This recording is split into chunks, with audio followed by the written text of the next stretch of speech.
What's this?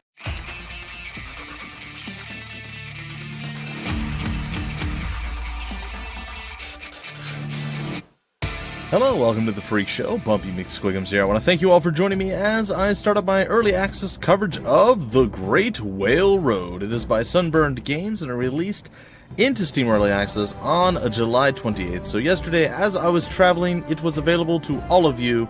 Again, Steam Early Access game. It's a lot of fun. I have played this back when I was in Florida and I was vacationing. I tried for about an hour and a half to get the recording to go on the day that the embargo lifted where we could do some coverage of it. Unfortunately, it wasn't going to happen.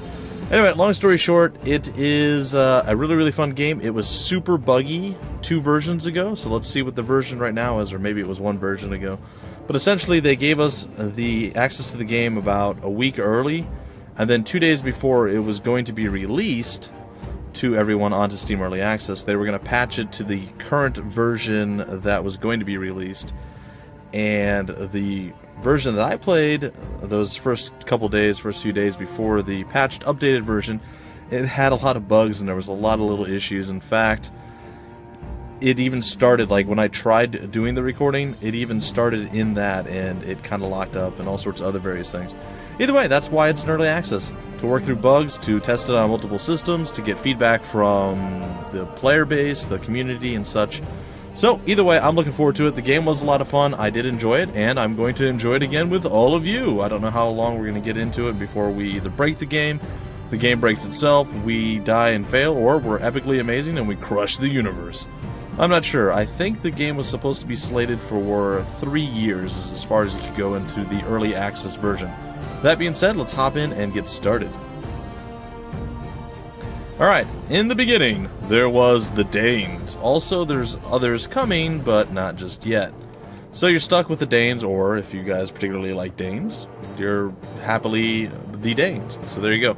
I actually like the Danes in general. I was always Denmark when I played older Total War games and such, so to me, I'm totally cool with being the Danes. I'm just saying. The Danes settling in... Oh, by the way, folks, I will be butchering the living poo out of pretty much every single name. I'll have some fun with it, but in general, it's going to be pretty butchered, just so you know. The Danes settling in Ufarsted, or Ufarted, are hardy folks, and they have to be. Their hamlet is close to the Saxon borderlands, and they aren't far from a major trading route, which connects Dorstad in the south with Ribe in the north.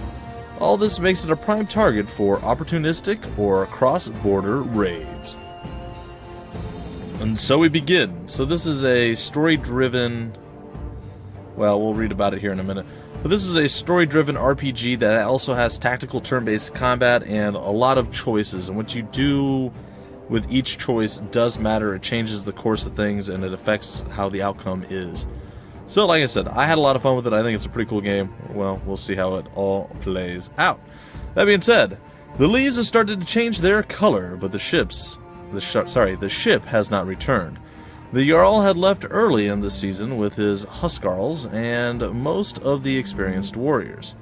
A messenger from his brother had asked him to travel south to the land of the Saxons with haste. Some of the locals had rebelled against the perceived Danish occupation, despite the brother's marriage to a Saxon chieftain's daughter. Their Jarl had long traded with the Saxon tribes in the area, had bought slaves and sold them ivory combs as well as other trinkets from the north.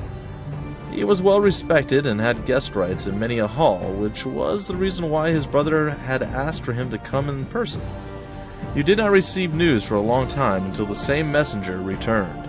The treacherous Saxons ambushed your warriors. The whole village is in mourning. Can never trust the Saxonies. Ufarsted. Everyone is someone at home or something like that. Alright. So we begin. So the game is broken up into a few different stages. I'm not 100% certain, but it's possible that the tutorial stuff and the info will be popping up.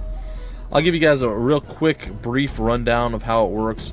Essentially, when you go into the winter stage, you do your harvesting of crops and everything else, and then you do that and you get a bunch of food and everything else, and then when it's in the summer stage, you actually leave your encampment and you go out on an adventure or a journey, and you do something. You try to achieve some sort of goal, and you use your longboat to travel by sea around various different places. There will be battles that are fought, multiple different places to trade. You can go hunting and then sell the pelt, or sometimes you can sell the meat, but meat usually sells for 0. You have to have enough supplies. There's a lot of resource management, well, not a lot, but there's resource management, and there's decision making and choices and all sorts of stuff, and it's all story driven. It's quite cool, guys. I really, really like this game a lot, and I was quite bummed out that I wasn't able to cover it, well, before you guys got a chance to, before it came on to early access, so you guys could be like, oh, this is amazing, and as soon as it hit early access, you'd be able to grab it. By the way, folks, I just got back. I've not had a lot of sleep. I'm a little bit tired, and, well, my mouth is not working very well. Try not recording for 2 weeks, or talking all that much for 2 weeks, and then coming back and babbling a mile a minute all day long. It's a little challenging. That being said, the elders in Kaitil decide who will have to become the new leader. The village is not defenseless, but its defenses have been seriously weakened. The new leader will have to train a new warband and prepare for winter raids, especially once the news of your loss spreads to the nearby clans. Everyone who can hold a spear or shoot a bow is welcome to join, because weapon skill is easier acquired than bravery. Alright, so what we're going to do is probably roll out with Bera. That's who I played as the most. When I started to attempt to record this back in Florida, I tried a Floki, and it just, they're both pretty much the same, and you get access to either one of the characters either way, so it's still okay, but you'll see. But we'll read about what each one does. Floki deserves a chance. He spends more time playing the lyre than on the practice field, but he is the nephew of the Jarl and deserves a chance at leadership. Bera is a good choice. She is tough and wise. She has led her family for many winters and knows how to use an axe. You guys know I'm an axe man, so we will definitely take that. Now, not everyone is happy that you hold a sword, but it is your right to swear an oath in Freya's name. Most of the folks swear to Odin, but you also see Thor's amulets being touched. Some of the other women carry long knives and give their oaths to Freya like you do. Freya is not only beautiful, but a warrior, after all. Alright, and I kind of explained this, but I'll explain it a little bit more in depth. These are your current resources, so you have population, food stocks, silver, and supplies. I actually hope, as they continue to update the game, I mean, it's not much to keep track of, but I feel like they could include population, food stocks, silver, and supplies up there. It wouldn't hurt it any, it wouldn't look any uglier. But again, it's not that hard to, figure out what each thing is. I like this presentation a lot. I think this is actually really good, and they should have used that. That's my opinion. But again, doesn't matter, not really that important. Your resources, let's see here. Once summer begins, you will see the first results of your planning. When winter returns, you will see the remaining results. And then you'll get to plan again. So we get 5 focus points. It'll allow us to allocate it to different jobs. We have farming, hunting, husbandry, warfare, diplomacy, traditions, and craftsmanship. Alright, so farming production is only available for consumption during summer, while hunting and husbandry provide food during the whole year. Warfare raises your defense against raids and trains your warriors for you to take on your travels. Diplomacy increases the benefits from trading and reduces the chances of getting raided by other clans. Traditions increase your people's happiness, making them perform better at their jobs and keeping them healthy and alive. And finally, craftsmanship produces multiple items of different value that are useful for trading. So you get to do what you got to do. This is food, how much you'll need to survive winter and summer. Leftovers from one season will carry over to the next. The expected results can give you an idea of the outcome of your production planning. However, the final results may vary depending on what has happened. So there could be rats infesting your food. There's all sorts of little things that can pop up. That being said, it looks like it is time for us to hop in and get started here with our planning. Now, I'm a big fan of warfare, but I'm also a big fan of having food. So what I'm going to do is I'm going to go with shepherds this time around, because we only have 4 shepherds. I'm going to try to get the shepherds to actually go up. So I'm going to put 5 points into it. I know it's kind of a big deal. I'm going to put 5 points into warfare. I would like to get more warriors if I can. So I'm going to focus on husbandry and warfare for right now. I'm hoping that this goes up to at least 5, if not higher, and that this goes up to at least 18 in the next year. We'll see if it actually works out. I'm still playing around with that stuff. I don't have it locked down or mastered by any stretch of the imagination. The weather at land might still be pleasant enough, but the Whale Road turns into an angry and fickle beast once the leaves change color. Or the whole road. You have lost the third chicken in a week. You suspect a fox, but you cannot be certain as you haven't found any tracks and the dogs have not shown any signs of alarm either. I'm going to hide myself in the chicken coop. You could also hide a dog in there or put some traps around it. You surprise a scrawny old man who lunges at you with a knife. You kill him without too much trouble. He isn't from the village and justice has been served. He paid for the chickens with his life. Alright, so that is an example of one of the random things that could happen. Here's another one. The hens of your biggest flock have stopped laying eggs. One of the elders confirms your suspicions. All the chickens have worms. Alright, we can crush some garlic cloves into the water of the chickens, which I guess will kill the worms, maybe? We can sacrifice one of the chickens to whatever god. Or we can just eat all the chickens, worms and all. I'm going to go with the crushed garlic. The chickens don't seem worse off, and there are more worms in their shite. Alright, well there we go. And it looks like we got plus 50 food. They changed that, actually. This was different, and this is much more noticeable and prettier. I like it. That was a good change. Well done, developers. Well done. You could hear the sheepdogs barking excitedly last night. In the morning, the shepherds find one dog dead, and 2 of the others have been injured. Thanks to the dogs, you still have all your sheep, but the tracks of a pack of wolves show that the danger to your flock is not yet over.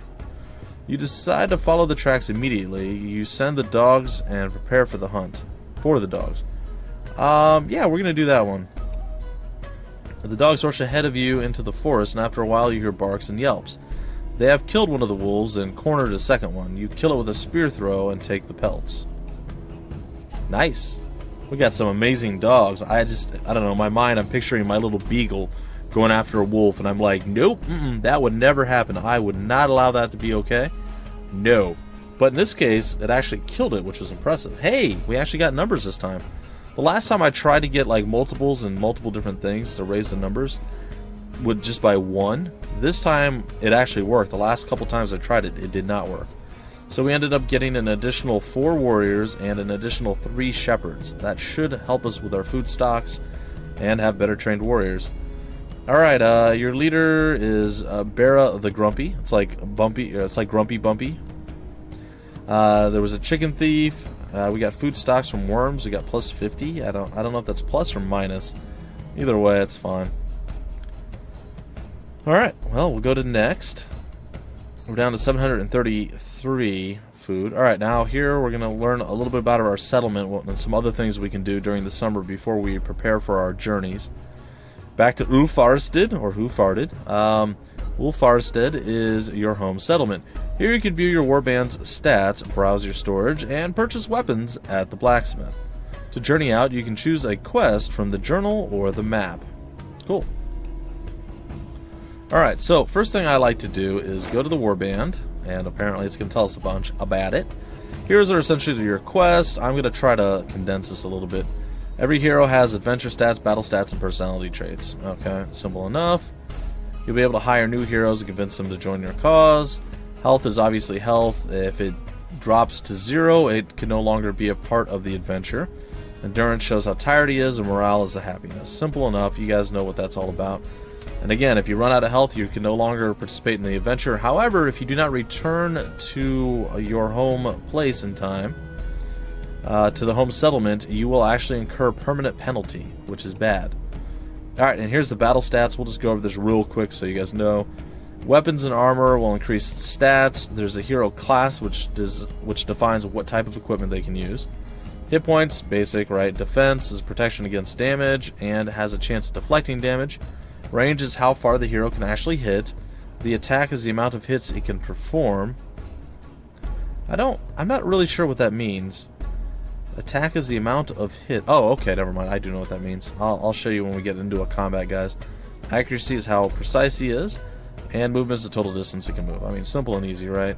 And then you also have traits. Now, the way the battle works is you'll go to a battle map where your hero and an enemy hero will be there, or a leader of the party, right? And then you get cards. You get 3 cards that you can play during your turn. The cards could be deploying other troops that you have in your army, or it could be things like this, the wedge formation, shield wall formation, whatever the case is. Now these can only be played on or after the specific turn that they have. So this could be played on turn 1, where if it was turn 1 or 2, you couldn't do the shield wall formation or the blooded warrior. So just stuff to be aware of. Anyway, that's it in a nutshell. And you know what? I think I'm okay with everything that we have except her. She's got a better axe here with the war axe, and I don't think there's any downside to it. Accuracy increases, and both of these things increase. It's just a flat gain across the board. There's no additional range gains or losses, so that is definitely a benefit. And if we take a look over here at Keitel rather, you look at the light hunting spear, right? Hold on, that's not what I'm looking for here. Alright, she's got a range of 2. Keitel's got a range of 1. And so does this guy. And you've got a range of 1 as well. So we only have one person who's got any amount of range. And it is our gal pal Hild here, the Foulmouth. She does have an Ash War Spear, which is the better of the items. And if we take a look over here at Baugi, I think we're going to drop him. We're going to bring Keitel along, and we're going to bring Hild the Foulmouth. Alright, so we've done all that. There's nothing else to really buy, so what we're going to do is go to the journal here, and we're going to go on our first journey. The more experienced warriors will share their knowledge with you. You have to learn a lot, and the new warband with you. Embark on your first sea journey. Travel to Dankerk, or Dankerk, I don't know, it's fine. Alright, so we're going to set our journey there. Before you can leave on a journey, you got to choose which heroes you have. You have to also load up your ship with provisions, making sure that you at least have enough food to feed your guys, as well as anything you want to go and trade. So we're going to add some more warriors here. We need to bring these two along. I'm also going to bring Hild and Floki. Alright, so he's a support. Hold on, let me show you guys real quick. Does it show exactly what they are? It does not, unless... No, it really doesn't, does it? Well, it's supposed to show you what class they are, but I guess it doesn't show you here. That shows you from... Oh, it does right there. Alright. So she's an assault class, he's a support class, he's a heavy class, and she's a heavy class as well. I'm actually gonna try to dump some of these. There we go. I like my party looking like that. Alright, so there we go. And here is the goods that we need to load up. So we're gonna be on a short journey. I'm gonna go... Oop, no, I'm not gonna go with Max. Oh, and can I reset that? Alright, we're gonna go with 8 food. That's what I'm bringing. It's a little bit light, but I know the first journey is not that long. So I'm also going to bring all of our pelts and I guess as much salt as we can. And we still have weight left over. I'll bring some of the honey. These, I believe, are all trade goods. I could be totally wrong, though. Alright, we're going to move pretty much all of that stuff over. And with that, we're going to say done. And we're going to start our journey. Alright. Your new crew must learn the ropes and will get the chance to buy some equipment with whatever meager funds you have available. Most of the good mail was lost with your father's warband, and apart from Keitel's Birnie, all is rusty and in poor shape. Luckily, there are plenty of spears and shields left, if a few war axes and even fewer swords. Alright, I think I threw an A in there when I didn't need to, see? I'm back in Canada and I'm already throwing out A's. Alright, when you go on a quest, your resources are related to what you're carrying on your ship. So up here is what you'll see. These are all much smaller because we have much smaller crew on board. You'll consume food randomly throughout the journey, and you'll also lose some of your adventure stats, these 3 things. And if you sleep on your ship, you will not regain them. But if you manage to park your butt at a settlement or a camp of some sort on land, you can rest to restore those things. That being said, let's continue onward. I may go a little bit long in this first episode because I really want to get to where we get into at least one combat. You notice some seagulls clustering at a distance. A quick glance at the horizon shows a sleek longship with many oars approaching rapidly from aft. We can take them! They have a bigger crew. We should try to escape. Odin loves ruses. Let's teach him a lesson. Turn and tell everyone to prepare for a fight. Make it look like you're preparing for a fight, but get ready to flee. You decide to avoid this fight. So what happens is these random events will pop up. These guys will all voice their opinion, and then you have, I think it's like 35 seconds to choose your option. I'm going to go and actually try to take this fight. It may be ill-advised, it may be amazing. I don't know. We're going to give it a shot. You run alongside among a rain of javelins and arrows. Alright, and here is how combat works. Alright, so battle event, the turn restriction thing I was telling you about, if it's a hero card you're going to be able to play, it will show the class of the hero. Like in this case, up here, this is Hild Foulmouth. She is a heavy class. And then over here, card name, card type, flavor text, card effect, and these are your battle cards, and then like it said, some can only be played on the specific turns or later. Then we go here, you can hold 3 cards at once. You can also shuffle any of the cards you have. If you shuffle a card, it will be replaced and can be randomly drawn again. However, if you use a card, it will not be put back into the deck. To add a hero, you just click on them and then place them on one of the entry points. And to use a war cry, it has to be on the correct turn, and it has to be either class specific, or some will say like any ally, others will say assault only, and it has to be per class or just be an ally one that can be used generically for anything. And then we'll hop over here, and it'll say each side has a battle leader depicted by the shiny gold border around its feet. You must defend it and or defeat him. So you could lose everybody and kill this guy and be outnumbered like 25-1 and still win. So that's just the thing. Unless you lose your warband leader. Alright, and then you can also click on the info button up here in the top right to see more info on the enemy. Alright, and during your turn, you can use or shuffle your cards, move each hero once, and then attack or defend with each hero. Or you can skip your turn. Choosing to attack or defend ends the action phase with that hero. So if you attack or defend before you move, you can't move on top of that. Now, keep in mind, weapons do have different ranges. This is all common stuff, guys. I love to go through the tutorials just so you guys know what the game has to offer. And you can just jump right into the action because you already know.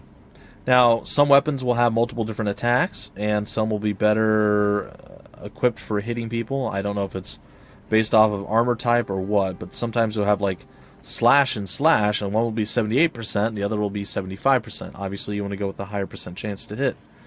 And each attack has a different hit chance, damage value, and may inflict side effects.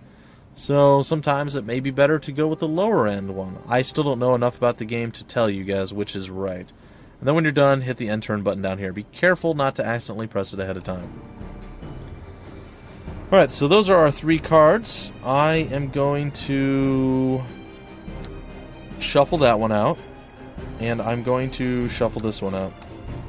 I want to get more people on the field of battle quicker if I can. Alright, so we have Hild on the field of battle. We're going to go and bring our gal over here. And we're going to bring our Hild over here. We're going to defend with her. And we're going to defend with her. And now we have to end our turn. And these are the cards we got. We got Floki added and Cautious Move. I'll be dropping those 2 again. He moved forward. And he did actually manage to pull out some more people. You can zoom in and out a little bit. But as you see, it's really, really slow moving. Which is fine. It's okay. Alright, I am going to play Floki. And I am going to shuffle both other cards. Alright, what am I going to do now, you wonder? I'm going to come over here and I am going to attack this fool because I can. I'm going to go with a piercing hit, 71% chance. We hit 4 times, he didn't dodge at all, and we didn't miss, and we didn't get blocked. I believe the piercing hit might ignore all damage. I'm not sure. We're going to defend again. We're going to take a bit of damage here. It's probably not going to be super pleasant for us, but we'll see how it all plays out. Alright, but if we can get Floki into position and everything else, we might be okay. So we're going to end our turn. Danish Warcry, Danish Hero, Keitil is able to come on board. The Blooded Warrior card should be able to be played this round as well. He attacked. I blocked once. I dodged 3 times. He hit me once. He double tapped me there. It wasn't great. I got a torn meniscus, so that's probably not good. Alright, so what we're going to do is we're going to play the Keitil card. This is for the assault. I'm going to use it on you.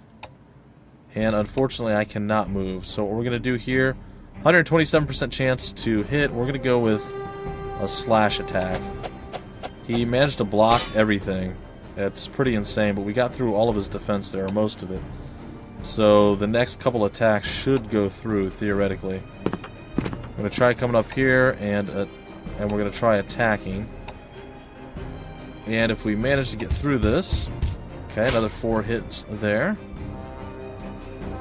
Not bad. And what I'd like to do... I was hoping I'd be able to swap with you, but unfortunately that is not the case.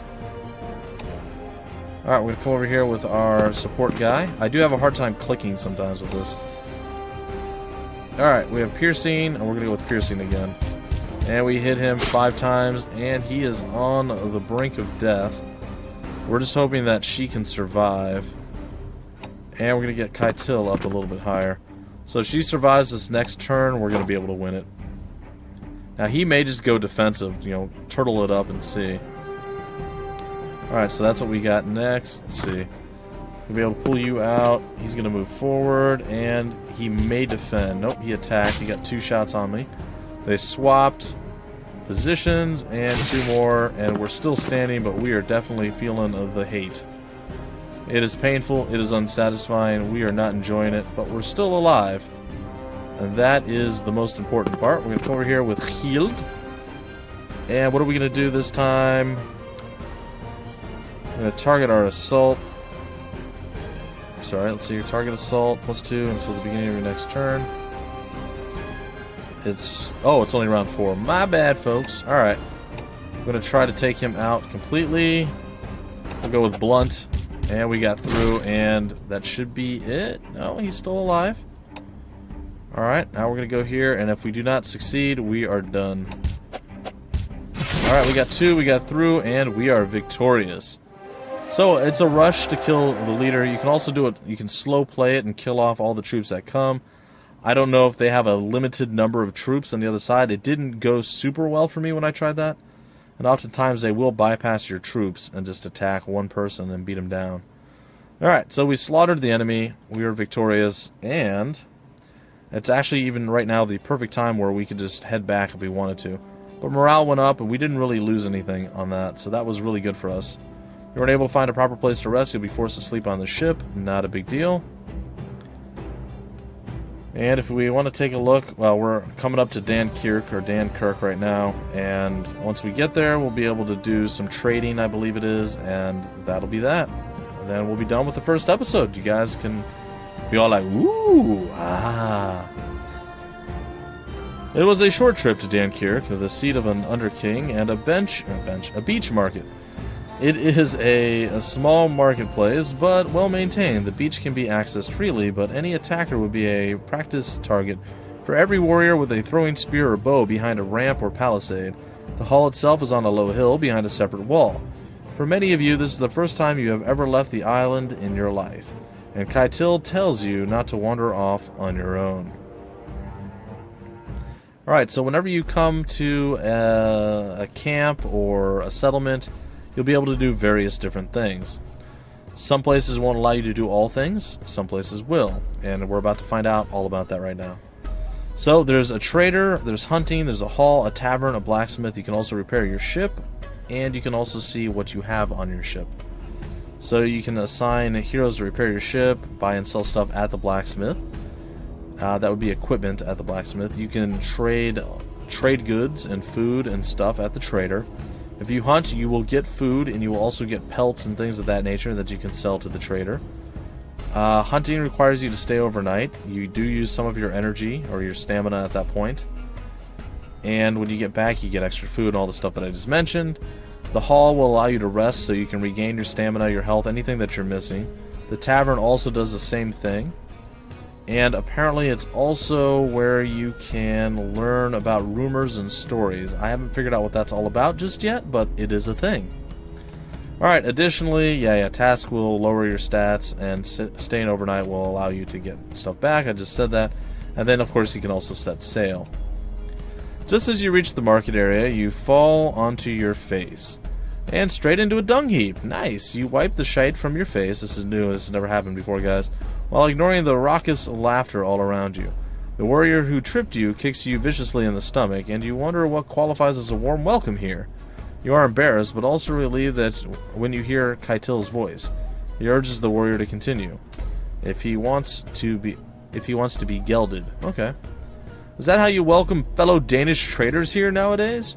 Take a swipe at the nearest warrior. Stay down and let Keitil deal with it. Take a swipe at the nearest warrior. It might not have been wise, but you have to restore your status. Oh, we get to go into another fight. Okay, this is different. I like this. Alright, so it looks like we'll get to go into one more battle here, guys and gals, before we break off the episode.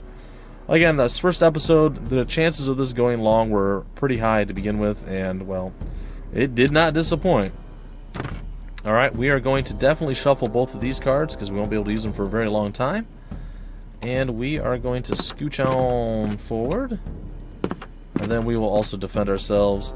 I haven't found a lot of keyboard commands for stuff just yet, and I've been afraid to try this particular time around. You can't move the camera with W, A, S, and D. I would expect you to be able to do that at some point, but that is not a thing just yet. And we did not get lucky at all this time. We got stuff for turn 5, and as you see, they just out-plopped us, I guess. I don't know what you want to call it. So at this point, we're probably going to fall back a little bit. We're going to shuffle all of our cards, because none of them are useful to us, and we need more warriors. So I'm going to move back here, and I'm going to move her over here, and we should be fine still. We're going to defend once again. And if there we go. Barra can actually get into a position to defend, and we are still getting severely screwed over. It's not great. Alright, looks like we'll be backing up again, shuffling again. So there is obviously a level of RNG to the game, because obviously bad Juju Magumbo is going on right now.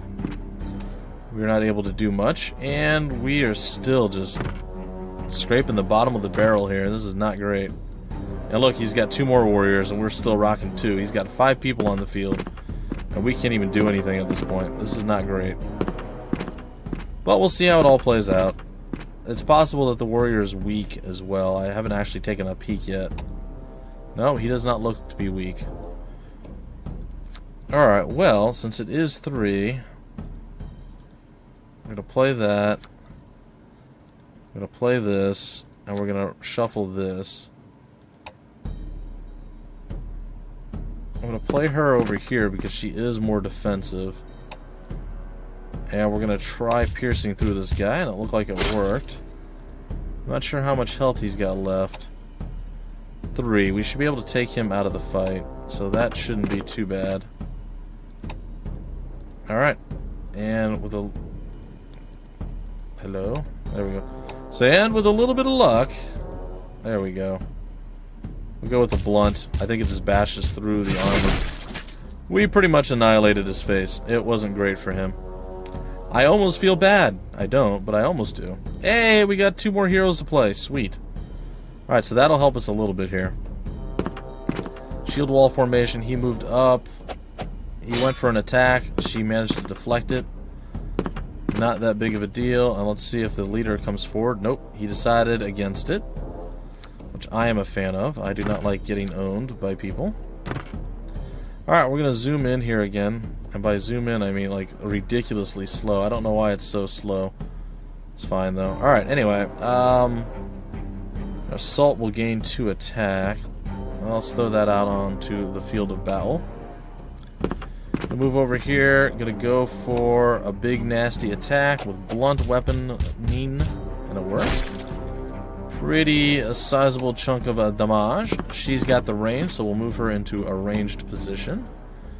We're going to hit him with a piercing attack. He did block most of it, which was not the ideal of situations. And sadly, Keitil does not have a giant chunk of damage that he actually does. I'm going to go with piercing. I think that's enough to finish that guy off either way. And we'll get our support guy over here and defending. Alright, we'll see what's next. All 4 of our folks are now deployed, so everything should be buffs at this point. So the Danish leader is probably going to move forward, and I'm pretty sure we'll be able to annihilate him here. He got 2 attacks out onto us, taking away 2 of our HP, but that should really be it. And a little tiny bit of extra damage done there. +4 attack. I'm going to put that on her. Oh, sorry, it's not round 7. +2 attack, there we go. Alright, I'm going to move up here. And I'll attack in a minute. Hold on, we're going to move over here now. I'm going to lay the attack down. We're going to go with piercing. Chunk through. Big damage from our support class individual. Very nice. I'm going to go with this card. We'll play it onto you. And we'll come over here and big damage. 4 more chunks of damage. And we did something to his foot. So we injured him in some way. We're going to attack again. Blunt damage. His shield blocks some of it, but it doesn't matter. We were victorious. We owned the fool, and there you have it. You ain't never going to stop us! Because we live in Ufarsted. Alright, so we did that. Alright, so now we can actually go around and do stuff. So we can hunt, which we will end up doing. But before we do that, I want to go to the trader. And I would like to trade all of our goods here. Sorry, I didn't need to max this out. There we go. Trade all of our goods that we don't need anymore. I gotta stop not hitting the max button. I am a terrible human person. And as you see, we actually have a pretty sizable chunk of money now. So I'm going to trade a bunch of that. Then I'm going to get a bunch of these tools. And I think I'm going to probably go with 30 of them, not the full 35. Trade 180 to get that back. That's totally cool. We have more than enough food to get back. We can take a look at the blacksmith, but generally speaking, I don't see much that's better than what we have. Looks like the attack goes up a little bit, but accuracy goes down, maybe? It doesn't seem like it's worth it. We can't use a heavy throwing spear, at least not yet. And the Norse sword seems like it's pretty much identical, so definitely not worth it. We're not going to go that route. And what I would like to do is go hunting. And I'm going to bring everybody hunting. You can either click twice and bring them up into the party, or click this arrow. I like to double click. I like that they added the arrow pointing up when you click on the guy the first time to show that if you click again, it'll add him up to the top. These are all things that they've added since the last time I played, and I'm a big fan. Alright, we're going to go and we're going to stay overnight, and then we're going to see what's up. Dankerk and its traders are an exotic sight. Keitil is amused when you ogle a trader from faraway Byzantium. He has the darkest skin you have ever seen until one of his guards appears out of a tent, a giant, even if he were a half-troll geet, and as black as sea coal. You are mesmerized by the quality of the silks and weapons and other luxury items on show, but most is far beyond the handful of hack silver in your purse. Keitil introduces you to a trader, Heldebald, from a place called Spania. He knew your Jarl well and had been asked to buy a Frankish sword for him. He hands the weapon to you and asks you to pick a gift from his wares, as the sword was less expensive than he expected. Take some wine and give me that sword. These wool trousers are really itchy. A warband runs on silver. For the last few days it ran on moldy bread and wrinkly parsnips. We'll take some wine. Heldebald gives you a small barrel of red from Spania, which is sweet and strong, but you can't take your hands off the sword. Alright, we have done it! Our first journey is complete. Alright, we lost 3 food, but we gained 11 from our hunting trip and our trek overnight. After you return from Dankerk, you spend the rest of the summer being chased over the training field by Keitil, and you are losing count of how many times you have had to form a shield wall, and how many bruises you have received. The season goes by quickly, and leaders of the nearby clans know that Ufarsted has teeth once again. Cool. Alright, we're about to do our planning, guys and gals, and then we'll break it off. Alright, so another summer ends. This is what happened. We we lost 4 warriors, apparently. That's not great. We did win 2 battles, though. So the 4 warriors we gained, we lost. That's kind of funny. And horrible all at the same time. We sold 33 goods, we bought 30, but we ended up with 167 silver to our name in the positive. Alright. And we're resting, and boom. It is time for us to make all decisions, folks. Year 2. Now, the rest of the years will go by much slower. There's a lot more to do in the following years. The first one is to kind of get you used to the idea and concept of how the game works. Everyone is someone at home. Alright, that all being said, we are back. Alright, so what do we have? We gained our shepherds, so I am going to go with husbandry. Oh, wow. Just 2 points will allow us to get that. I'm going to go with hunting, enough to get 2 up on this side. And once again, we're going to go with warfare, enough to get at least a 1 there. Then I guess we'll do another one into husbandry. There we go. So 3, 4, 3, that'll give us pretty good gains, I think. Alright, and as you see, we have 1,315 food. So we are definitely making food hand over fist. It's going pretty good. Our expected is outweighing our needed on both counts, which is good. And they balance this a little bit better, too. It used to be super high, like you were like 4,000 by year 2 or 3, so it was crazy. Alright, so this is exactly the same as before. The Whale Road turns angry and fickle. And this... A winter storm has been lying over the island for days. Rain from Nordsee, I don't know, has been falling continuously. Neither men nor livestock enjoy being drenched. Miserable and cold. The smell of wet wool and wet animals mixes with the smoke of the cooking fires. You need to improve the mood of the villagers before there is trouble.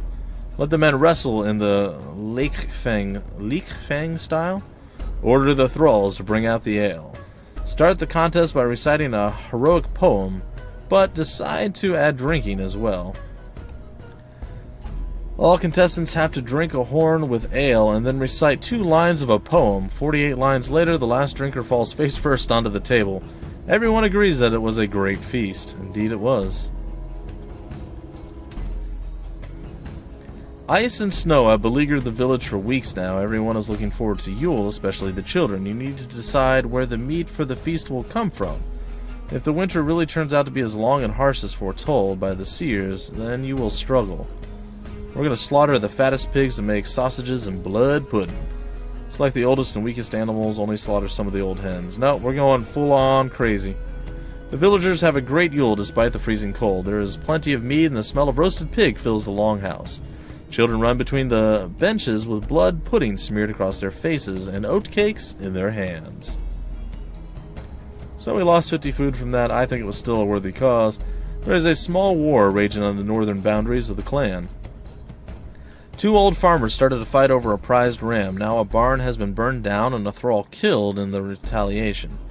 The elders and priests call everyone to is that a Bing meeting? A ping meeting? It's like a B and a P at the same time. The local law assembly.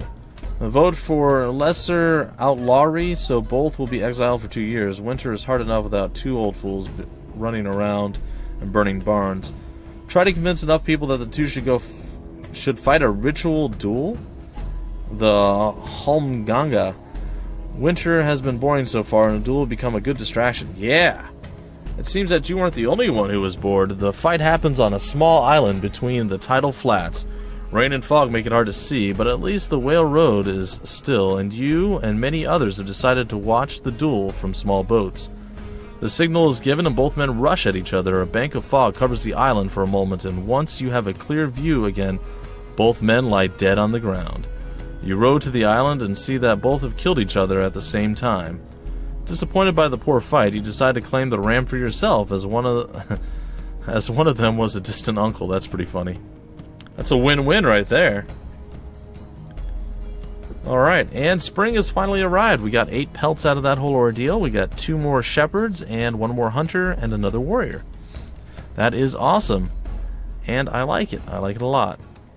Alright, ladies and gentlemen, this is where I will bring on the episode. I hope you guys had some fun. If you did, please like, comment, subscribe, and share it.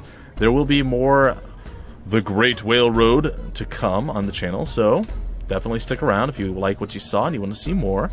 If you guys want more information about the game, where to get the game, information on the developer, or just information on the early access in general, I'll have all the links down below in the description of the video.